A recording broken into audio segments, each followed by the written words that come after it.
Buen día, ¿cómo andan? Espero que bien. Chicos, ya a esta altura seguramente todos tengan sus correcciones en PDF. Si no las tienen, las van a recibir, ¿sí? Lo importante es lo siguiente, teniendo en cuenta las correcciones que ustedes tuvieron en el PDF, en esa grilla que se les ha mandado, ahora, ¿sí?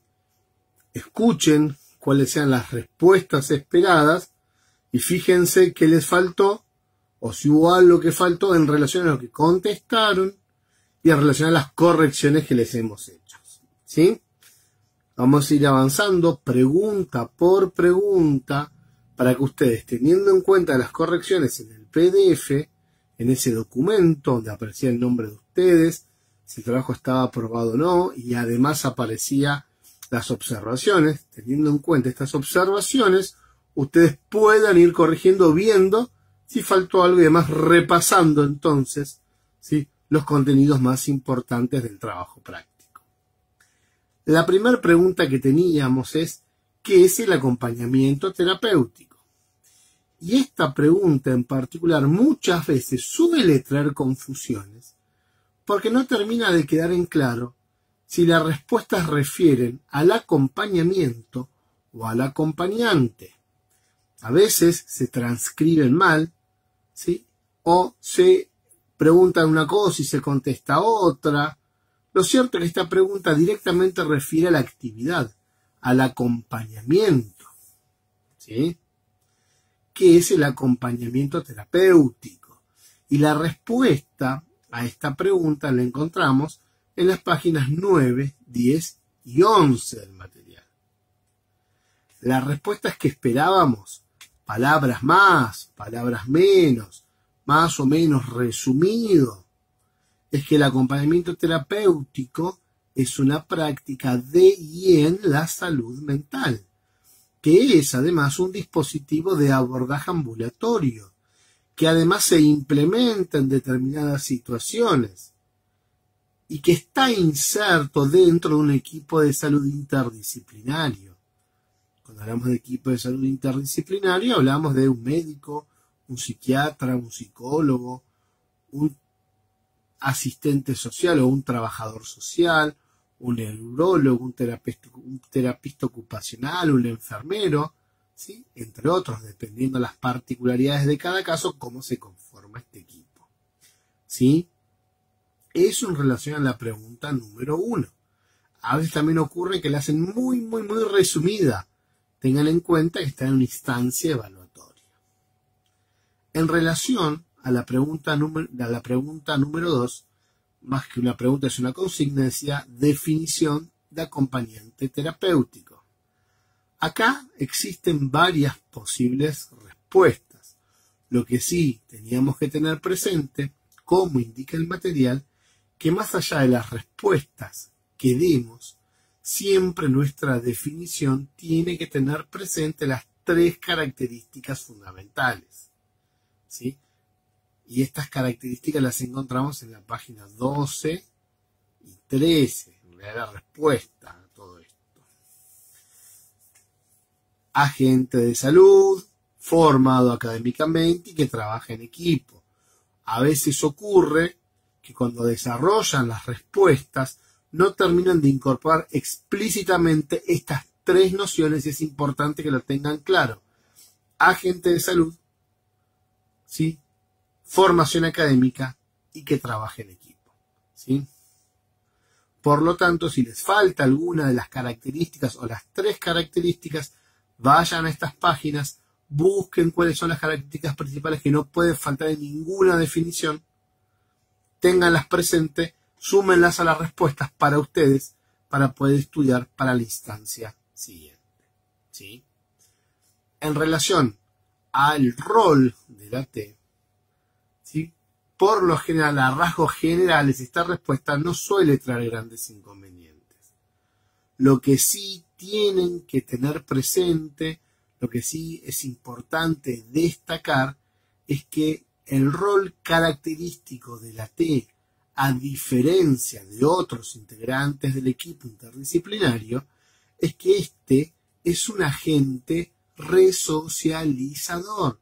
Es decir, este rol focaliza en el restablecimiento y fortalecimiento de los lazos sociales que el paciente tiene con su entorno, ¿sí?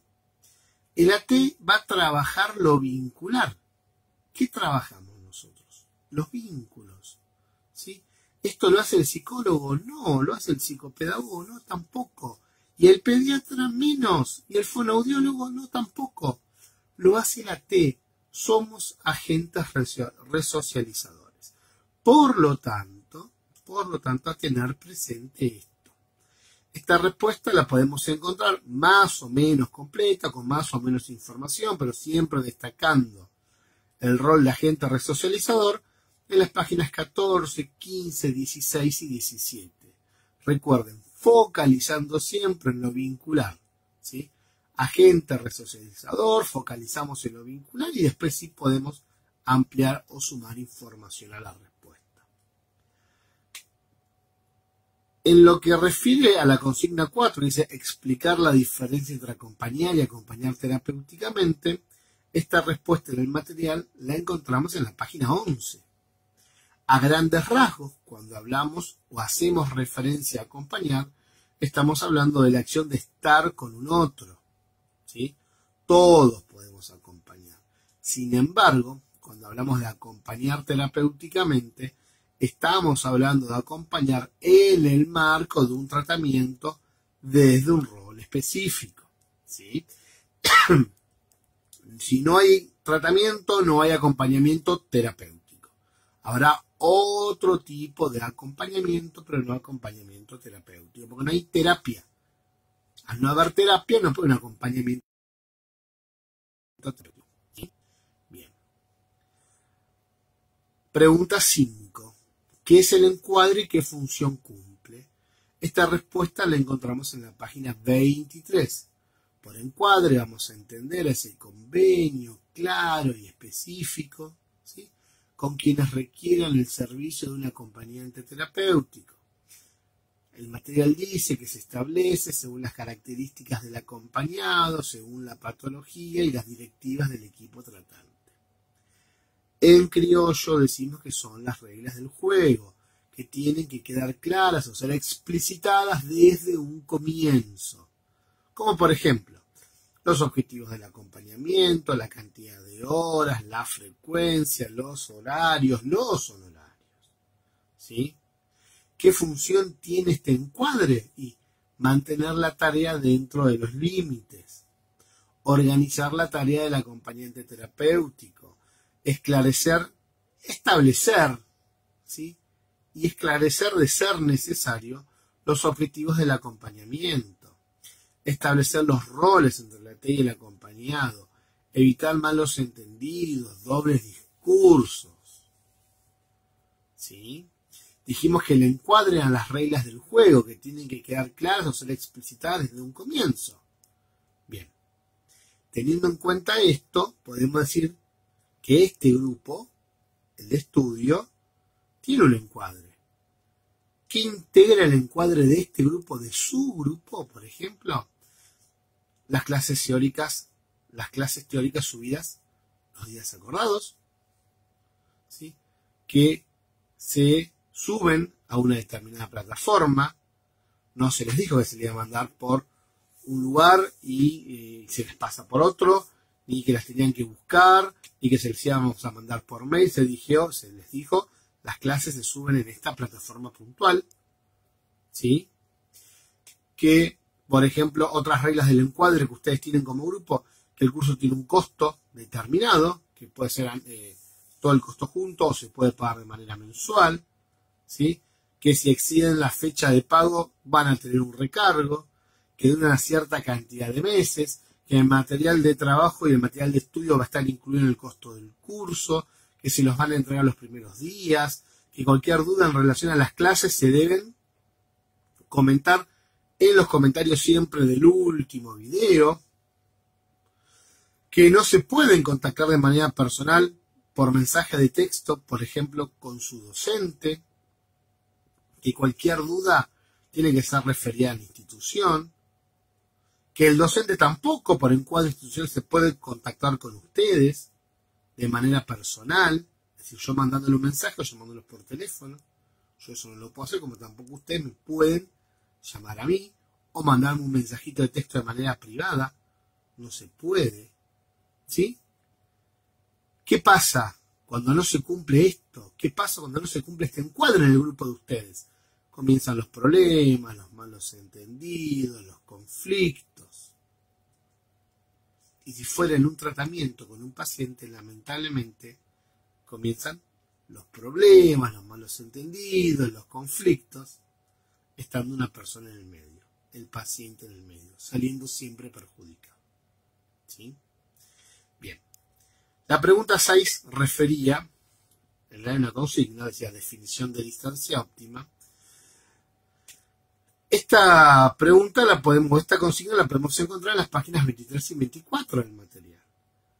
¿Qué es la distancia óptima? Decíamos que la distancia óptima era eso que era necesario para realizar un tratamiento adecuado, que se debía mantener una distancia prudencial con respecto a lo que le sucede al otro, que de no ser así pueden ocurrir dos cosas, o una cercanía invasiva que nos puede dejar atrapados emocionalmente hablando, o una lejanía tan grande que no nos permite ser empáticos.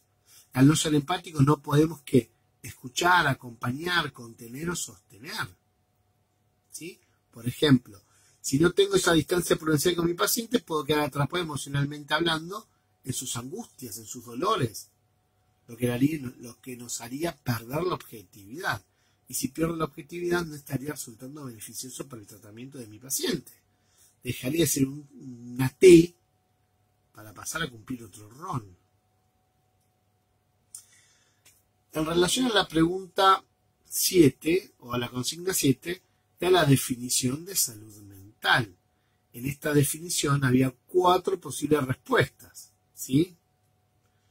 Por lo tanto, cualquiera de las definiciones o de las respuestas estaba en la página 29 del material. La podían sacar de ahí o lo podían sacar de lo desarrollado en clase cuando hablábamos de infirmitas como falta de firmeza, también traspolándolo a la salud mental, cuando hablábamos de en lo que se refería a la falta de firmeza en las emociones, en las conductas, en la personalidad, en los sentimientos. ¿Se acuerdan? En los procesos cognitivos. También la podíamos tomar desde ese lugar. Y la última de las consignas era una pregunta que decía ¿qué es el paradigma biopsicosocial? ¿Cuáles eran sus implicancias? Acá lo que tenemos que tener presente es que el paradigma biopsicosocial es un modelo o un enfoque participativo de salud, ¿sí? Y enfermedad también, que postula que el factor biológico, es decir, la parte química, la parte biológica, y el factor psicológico, los pensamientos, las emociones, las conductas y los factores sociales, ¿sí? Es decir, el contexto, el entorno del paciente, desempeñan un papel significativo, ¿sí? En lo que se refiere al sujeto. Entonces, estas 3 dimensiones que el sujeto tiene afectan a la noción de salud o de enfermedad que el sujeto va a tener. Y lo que se refiere a las implicancias de este paradigma es la idea de poder comprender justamente, de poder comprender la salud o la enfermedad de manera integral o interrelacionada, donde cada una de estas dimensiones, la bio, la psico y la social, afecta una a la otra. Y de ahí la idea de salud como equilibrio o de enfermedad como desequilibrio. ¿Sí? Esto ténganlo presente. ¿Cuál es la implicancia y la idea de salud como equilibrio y la idea de enfermedad como desequilibrio? ¿Sí? Bien. Como pudieron ver, las respuestas de todas las preguntas realizadas estuvieron en las unidades 1 y 2. Ahora sí, si les quedó algún tipo de duda en relación a las correcciones del material recibido, después de haber escuchado la clase o las explicaciones de las respuestas que se esperaban, pueden obviamente comentar debajo de este video cuál es la duda y en relación a eso, yo en este caso, les contestaré a ustedes, ¿sí?, la duda que vayan teniendo o que hayan tenido en realidad. ¿Sí, chicos? Bueno, hasta acá la primera parte de la clase, ¿sí? Continuamos en breve con la siguiente parte.